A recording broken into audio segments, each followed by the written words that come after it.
The capitalization control the nouns. The capitalization control the nouns. Capitalization আসলে এমন একটা বিষয় যেটা নাউনকে কন্ট্রোল করতে পারে। যেমন আর ইউ হ্যাপি, এইখানে ক্যাপিটাল লেটার দেয়া আছে, সুতরাং এইটি proper noun. Are you happy, তুমি কি একজন হ্যাপি নামের মেয়ে, তাহলে এটা প্রপার নাউন, এটা প্রপার নাউন। কিন্তু আর ইউ হ্যাপি, তুমি কি সুখী, দ্যাট মিনস এখানে ক্যাপিটালাইজেশন নাই।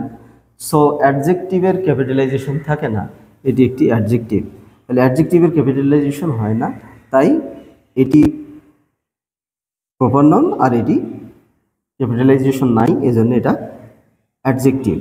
এরপরে প্রপার ক্যাপিটালাইজেশন না থাকার কারণে কি, গড ইজ কাইন্ড, এখানে গড মানে ঈশ্বর, ক্যাপিটালাইজেশন থাকলে গড মানে ঈশ্বর, আর he is a godfather, এখানে গড ফাদার মানে পালের গোদা, দলের নেতা, হ্যাঁ, পাতিমাস্তান ইত্যাদি আর কি।